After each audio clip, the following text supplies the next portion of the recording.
LIU आप जानते हैं साथियों कि खुफिया तंत्र है उत्तराखंड पुलिस का।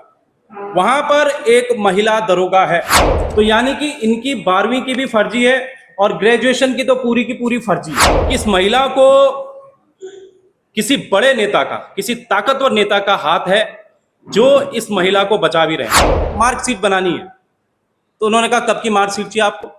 मैंने कहा मुझे तो 2012 की मार्कशीट चाहिए। कह रहा बन जाएगा। हाँ मैडम, वो 2012 तक की जो उसने भी कहा होगा ना मेरे दोस्त ने कि 2000। हाँ जी मैम, मार्कशीट और सर्टिफिकेट।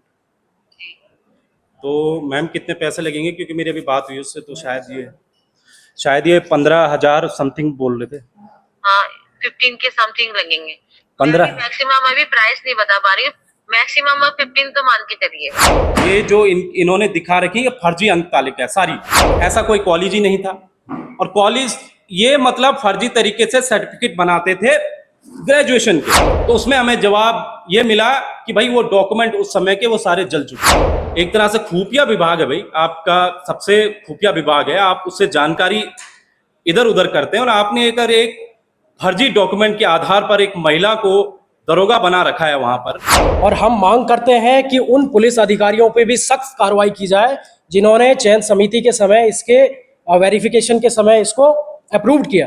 आज जैसा कि आप मेरे पीछे ये बैनर देख रहे हैं, ऑपरेशन थंडर ब्लास्ट। उत्तराखंड बेरोजगार संघ पहले से ही इस प्रदेश में लगातार भर्तियों के खिलाफ, भर्ती घोटालों के खिलाफ और इस प्रदेश में जो गलत तरीके से नौकरियां लग रही हैं उसके खिलाफ हमारी मुहिम लगातार जारी है।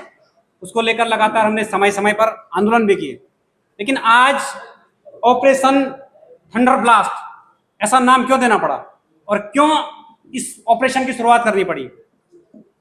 उत्तराखंड में इस समय जो सबसे बड़ा मुद्दा चल रहा है वो है पुलिस कानून व्यवस्था का, और थंडर ब्लास्ट के तहत सबसे पहला खुलासा हम उत्तराखंड पुलिस महकमे से ही कर रहे हैं। और ऐसा मामला है जो कहीं ना कहीं इस राज्य की आंतरिक सुरक्षा के मुद्दे पर भी बहुत गंभीर है, संगीन है। इसलिए हमने लगातार जो अभी तक हमारे अनुभव रहे हैं उस अनुभव के बिहाफ पर हमने ऑपरेशन थंडर ब्लास्ट भाई राम कंडवाल जी की अध्यक्षता में इसकी शुरुआत कर रहे हैं। और ये अभी इसका सिर्फ टीजर है, इसके बाद इसका ट्रेलर लॉन्च होगा और उसके बाद पूरी पिक्चर भी लॉन्च होगी। और इसमें बड़े बड़े जो लोग हैं उन सबको दबोचा जाएगा। और इसमें जो हमारा जो प्राइमरी स्टेज है, जो हमारा स्टेट का आउटर साइकिल है, बाहरी प्रदेश से यहाँ पे जितने भी लोग फर्जी दस्तावेज बनाकर नौकरियां कर रहे हैं या अन्य तरीके से लाभ ले रहे हैं और यहाँ के जो लोगों के हक हकूक और नौकरियों पर डाका डाल रहे हैं, विशेषकर वो हमारी प्राथमिकता में रहेगा। और यहाँ के युवाओं का, क्योंकि बहुत दूर दराज से चमोली, उत्तरकाशी और पिथौरागढ़ से जब माँ बाप अपने बच्चों को यहाँ भेजते हैं उम्मीद से कि हमारा बच्चा अफसर बने, अधिकारी बने, लेकिन पर्दे के पीछे कैसे बड़े बड़े षड्यंत्रकारी, बड़ी बड़ी जान पहचान के लोग बाहर से आकर यहाँ पर फर्जी मूल निवास, स्थायी निवास बनाकर यहाँ के लोगों के नौकरियों पर डाका डालते हैं। इसके खिलाफ हमारा ये मुहिम जो थंडर ब्लास्ट है, ये आज हम इसकी विधिवत शुरुआत कर रहे हैं। और आगे इस मुहिम में बहुत कुछ आप लोगों को देखने को मिलेगा। मैं भाई राम कंडवाल जी से अनुरोध करूंगा कि आज जो हमारी मुख्य प्रेस कॉन्फ्रेंस है उसके बारे में मीडिया के सभी बंधुओं को, इस प्रदेश के सभी आमजन को उसके बारे में अवगत कराएंगे। हमारे साथ हमारे जेपी ध्यानी जी है, हमारे प्रदेश प्रवक्ता नितिन दत्त बुढ़ाकोटी जी हमारे साथ हैं। और जैसा आज की जो प्रेस वार्ता और इस प्रदेश के लिए आज बेहद एक तरह से खास दिन भी होगा, क्योंकि उत्तराखंड बेरोजगार संघ आने वाले कुछ दिनों में आज से इसकी शुरुआत कर रहा है, ऑपरेशन थंडर ब्लास्ट। जो भी बड़े खुलासे आज से होंगे वो ऑपरेशन थंडर ब्लास्ट के तहत होंगे, खासकर जो फर्जीवाड़े वाले हैं वो सब। तो मैं समस्त मीडिया से कहना चाहता हूं कि ऑपरेशन थंडर ब्लास्ट के तहत ही आप अगर पेपर में अगर आप कर रहे हैं तो ऑपरेशन थंडर ब्लास्ट के तहत ही कीजिएगा। साथियों, आज का जो मामला है वो मामला बड़ा गंभीर है, और गंभीर इसलिए हो जाता है साथियों कि उत्तराखंड पुलिस डिपार्टमेंट का एलआईयू विभाग, एलआईयू आप जानते हैं साथियों कि खुफिया तंत्र है उत्तराखंड पुलिस का। वहां पर एक महिला दरोगा है, महिला दरोगा साल 2015 बैच की हैं, 2015 बैच की है साथियों। इस महिला का अगर आप देखेंगे, आरती अरोड़ा इनका नाम है, साल 2015 बैच की है। ये इनकी 10वीं की मार्कशीट है आरती अरोड़ा की। 2006 में आरती अरोड़ा ने 2006 में 10वीं किया था मुरादाबाद से, ठीक है।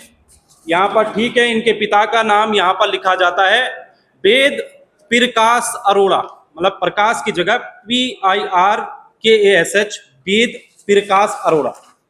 अब साथियों, यही महिला दरोगा जब 12वीं करती है तो 12वीं करते करते जो है 2006 से 2011 हो जाते हैं। 2011 में 5 साल बाद ये महिला दरोगा 12वीं करती है साथियों। और 12वीं कहां से करती है? 12वीं आपकी इलाहाबाद से करती है। और इलाहाबाद के उस स्कूल का नाम होता है भारतीय शिक्षा संस्थान उत्तर प्रदेश। भारतीय शिक्षा संस्थान उत्तर प्रदेश से करती है। और साथियों, ये होता है आर्ट साइड से, मतलब आर्ट संकाय से इन्होंने किया होता है। अब अगर आप इनकी 12वीं की डिग्री देखोगे, जो सर्टिफिकेट होता है 12वीं का, आप सभी को मिला होगा, उसमें लिखा होता है भारतीय शिक्षा संस्थान उत्तर प्रदेश। और यहां पर 3 चीजें लिखी होती है। एक लिखा होता है भारत सरकार, एक लिखा होता है शिक्षा मंत्रालय, और एक लिखा होता है शिक्षा विभाग। ये सारी चीजें जो हैं इनके 12वीं के सर्टिफिकेट में लिखी होती है। अब साथियों, सबसे बड़ी बात यह है कि जब 12वीं के सर्टिफिकेट में ये सारी चीजें लिखी होती हैं, उसके बाद हमने क्या किया, हमने ये पता किया कि इनकी वेबसाइट क्या है। हम इनकी वेबसाइट पर भी गए, और इनकी वेबसाइट पर जब हम गए तो वहां पर हमें फोन नंबर भी मिला भारतीय शिक्षा संस्थान का। हमें जो है फोन नंबर वहां पर मिला। ये आप फोन नंबर देख सकते हैं, ये इनकी वेबसाइट है भारतीय शिक्षा संस्थान की, इसका फोन नंबर है। इसके जब फोन हमने किया खुद पर्सनल, जब मैंने यहां कॉल किया, मैंने कहा यार मुझे एक मार्कशीट बनानी है। तो उन्होंने कहा कब की मार्कशीट चाहिए आपको? मैंने कहा मुझे तो 2012 की मार्कशीट चाहिए। कह रहा बन जाएगा। मैंने कहा कितने रुपए में बन जाएगी? तो कह रहे हैं कि 15,000 में। तो सोचे आज हम 2026 में हैं, भारतीय शिक्षा संस्थान जिससे इस महिला दरोगा ने 12वीं किया है, वो 12वीं जो है आज भी मुझे जो है 12 से 15,000 में वो मार्कशीट मिल जा रही है। मैं एक बार खुद आपके सामने कॉल भी करूंगा उस संस्थान को अभी तत्काल, और अभी तो पूरा फर्जीवाड़ा बाकी है, लेकिन मैं थोड़ा कॉल करूंगा आप लोगों के समक्ष कि आप भी सुनिए कि कैसे जो है यहां पर उस संस्थान से, जिस संस्थान से इस महिला ने जो है किया है। एक बार जरा नंबर बताइएगा। 92584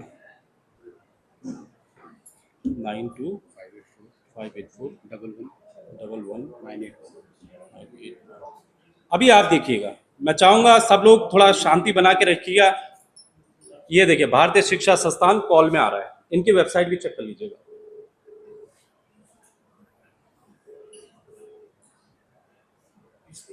हेलो। हेलो। हाँ मैडम नमस्कार।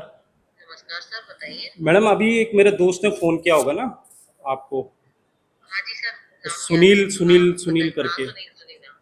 हाँ मैडम, वो 2012 तक की जो उसने भी कहा होगा ना मेरे दोस्त ने कि 2000। सर्टिफिकेट के लिए। हाँ जी मैम, मार्कशीट और सर्टिफिकेट। जी। तो मैम कितने पैसे लगेंगे? क्योंकि मेरी अभी बात हुई उससे, तो शायद ये 15,000 समथिंग बोल रहे थे। हाँ, 15 के समथिंग लगेंगे। 15। मैक्सिमम अभी प्राइस नहीं बता पा रही हूँ। मैक्सिमम 15 तो मान के चलिएगा। अच्छा 15,000 रुपये लगेंगे। इससे अपर हो सकते हैं, लेकिन मैं अभी बता नहीं सकती क्योंकि वो ईयर के हिसाब से उसमें इंक्लूड होते हैं। कितना अच्छा बैग जा रहा है। ठीक है। तो 2012 मैम, मुझे 2012 की चाहिए, वो बन जाएगी ना मेरी? पहली बात तो ये भैया, बनना नहीं कहते हैं तो हाँ। वो इंक्लूड अच्छा नहीं माना जाता। अच्छा ठीक है, एजुकेशन संबंध जी में। जी जी जी ठीक है ठीक है? ठीक है ठीक है।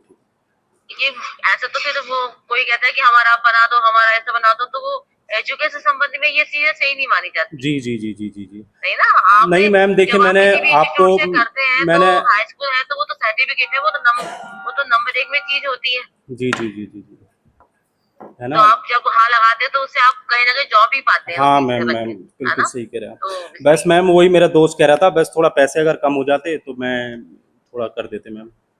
मैं प्राइस के लिए मैं अभी कुछ भी नहीं कह सकती ना, ठीक है। अभी तो ये मंडे कब तक तक आप बन वेट जाएगा कीजिए, मैम? आज से अगर हम अप्लाई करना शुरू करें इसमें तो कब तक बन जाएगा? आपको 1 मंथ का समय लगेगा कम से कम। 1 मंथ तो आपको मान के चलिएगा, अगर जल्दी जितने जल्दी हो जाएगा हम तो आपको कर देंगे रेडी। जी बात तो वहाँ की है ना, ऑफिस की बात है कि वो ऑफिस वो कर्मचारी है भैया, वो अपॉइंटमेंट है, वो कितने समय में उसको कंप्लीट करके हमें दे पाएंगे, वो बात है ठीक है मैम, है थैंक ना। यू। इसलिए थोड़ा 1 मंथ तो समय आप मान के चलिए। अच्छा अच्छा, चलिए मैम मैं एक बार ना करता हूँ, एक बार ना मैं फ़ोन करता हूँ आपको, दोस्त से बात कर लेता हूँ सुनील से। ठीक है मैम, थैंक यू। अब साथियों ये चीज़ें आपने देख ली कि कैसे 12वीं की सर्टिफिकेट आज भी जो है मेरी मार्कशीट और सर्टिफिकेट जो है 2026 में मैं 2012 का बना सकता हूँ। ठीक है।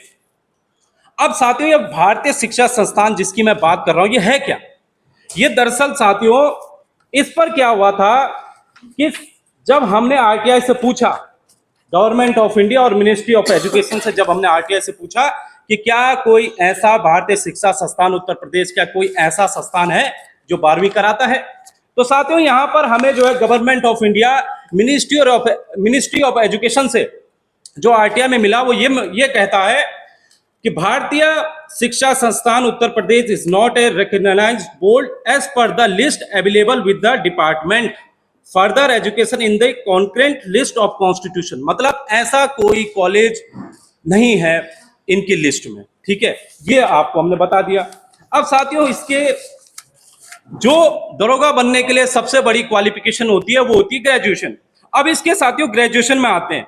ग्रेजुएशन इन्होंने किया होता है जोधपुर राष्ट्रीय विश्वविद्यालय से, या आप देख लोगे जोधपुर राष्ट्रीय विद्यालय से ग्रेजुएशन करती है।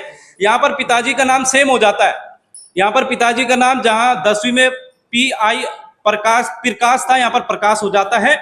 जोधपुर ये ग्रेजुएशन भी आर्ट साइड से करती हैं साथियों। और सबसे बड़ी बात यह है कि ग्रेजुएशन इन्होंने जब 3 साल का कर दिया तो उसके बाद राजस्थान सरकार इस कॉलेज के खिलाफ जो फर्जी अंक तालिका बना रहा था, ये जो इन्होंने दिखा रखी है फर्जी अंक तालिका है सारी, तो राजस्थान STF ने एक जांच बैठाई जिसमें यह कहा गया कि जोधपुर राष्ट्रीय विश्वविद्यालय जहां से इन्होंने ग्रेजुएशन किया है, जोधपुर राष्ट्रीय विश्वविद्यालय जोधपुर के नाम से छात्रों को जारी की गई फर्जी अंक तालिकाओं की सूची में एनरोलमेंट नंबर के संलग्न कर विभाग को प्रेषित की गई है। यानी कि STF ने अपने उसमें सब कुछ इसको धोखाधड़ी माना। और क्या पाया गया? पाया ये गया कुमारी आरती, पिता का नाम वेद प्रकाश, और इनका जो ये नंबर होता है साथियों सर्टिफिकेट नंबर, वो ये रहा सर्टिफिकेट नंबर। ये STF SOG और राजस्थान पुलिस की रिपोर्ट में साफ तौर पर ये लिखा गया, ये फर्जी थी, ऐसा कोई कॉलेज ही नहीं था।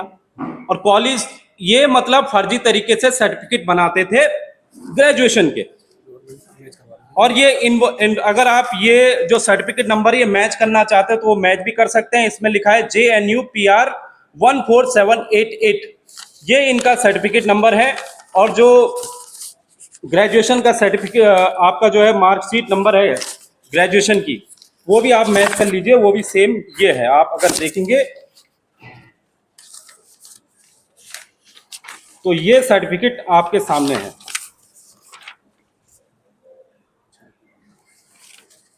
वो आप देख लीजिएगा। वो हाँ वो है, एक मिनट। हाँ तो साथियों ये सारी चीजें हैं। साथ ही इस जो कॉलेज था इसके जो मालिक हैं इन पर ED का भी छापा पड़ा है, आज ये जेल में। तो यानी कि इनकी 12वीं की भी फर्जी है और ग्रेजुएशन की तो पूरी की पूरी फर्जी है। ठीक है, बाकी हमने सबने आपको दिखा दिया। इसके बाद साथियों अब दरोगा भर्ती में भर्ती होने के लिए उत्तराखंड का स्थायी प्रमाण पत्र की आवश्यकता होती है। अब आप बता रहे होंगे इन्होंने प्रमाण पत्र कहां से बनाया, क्या किया इन्होंने प्रमाण पत्र का, तो वो भी हम आपको बता रहे हैं साथियों। ये इनका स्थायी निवास प्रमाण पत्र है जो इन्होंने बनाया था शादी से 4-5 महीने पहले। जब हमने ये पूछा RTI से कि भाई इसका स्थायी निवास प्रमाण पत्र किस अधिकारी ने बनाया और कैसे बनाया, उसका हमें कोई जवाब नहीं मिला। जब हमने दोबारा शिकायत की आरटीआई के तहत, तो उसमें हमें जवाब ये मिला कि भाई वो डॉक्यूमेंट उस समय के वो सारे जल चुके हैं। ये हमें उसका आंसर मिला। ठीक है, अब साथियों आते हैं अगले उसमें। अब भर्ती के लिए स्थायी तो हो गया, अब भर्ती के लिए चरित्र प्रमाण पत्र की भी आवश्यकता होती है, क्योंकि भाई चरित्र तो बहुत चाहिए, खास होता है। तो ये इनका चरित्र प्रमाण पत्र है। अब इनके चरित्र प्रमाण पत्र में साथियों क्या गलती है? 2014 की ये विज्ञप्ति है, पुलिस उत्तराखंड दरोगा की 2014 की ये विज्ञप्ति है।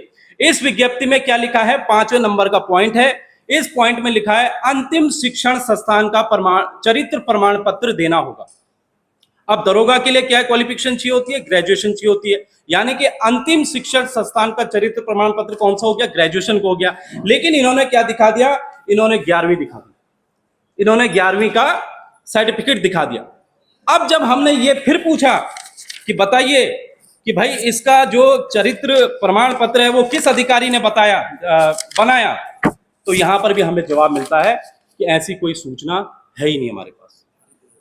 ना तहसीलदार का नाम बता रहे हैं, ना इसका जो डॉक्यूमेंट वेरिफिकेशन हुआ है उसका नाम बता रहे हैं, ना सारी चीजें बता रहे हैं। तो ये सारी चीजें साथियों आप सबके समक्ष हमने रख दी है।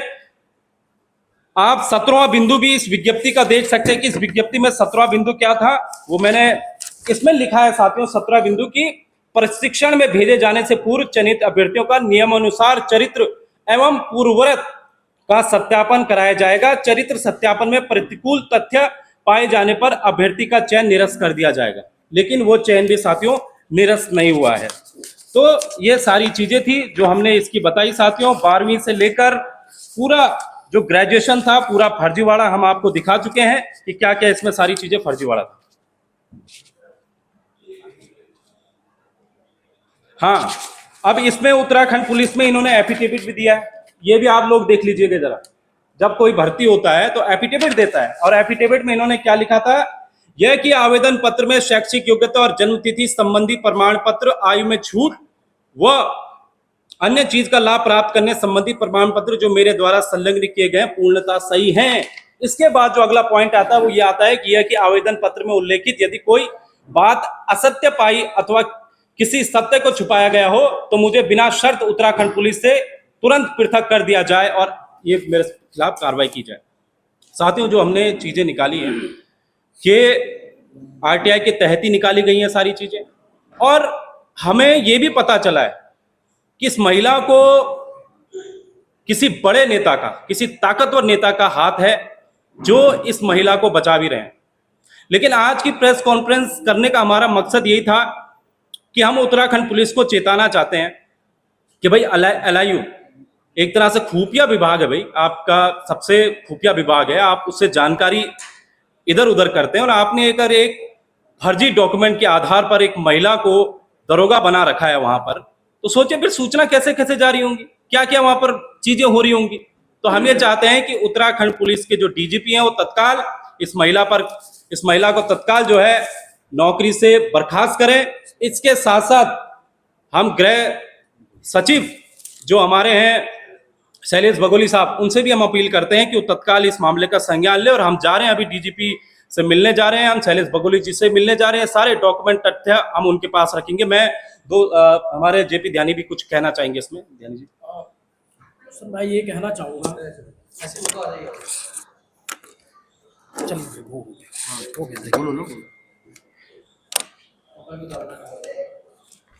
देखिए, जितने भी विभागों में ये फर्जी दस्तावेजों के आधार पर जिन लोगों ने नौकरियां पाई हैं, दोषी सिर्फ ये नहीं है। नौकरी पाने के बाद, सिलेक्शन हो जाने के बाद जो चयन समिति गठित होती है, जिसका काम डॉक्यूमेंट वेरिफिकेशन होता है और चयन संस्तुति देने का काम होता है जिन लोगों का, ये उतने ही दोषी हैं जितनी दोषी ये अभ्यर्थी है। और हम मांग करते हैं कि उन पुलिस अधिकारियों पे भी सख्त कार्रवाई की जाए जिन्होंने चयन समिति के समय, इसके वेरिफिकेशन के समय इसको अप्रूव किया और इसको बचाने की कोशिश करी। उन पे भी सख्त से सख्त कार्रवाई की जानी चाहिए। क्यों सर? बिल्कुल। तो जितनी ये अभ्यर्थी दोषी है उतने ही वो अधिकारी भी दोषी हैं।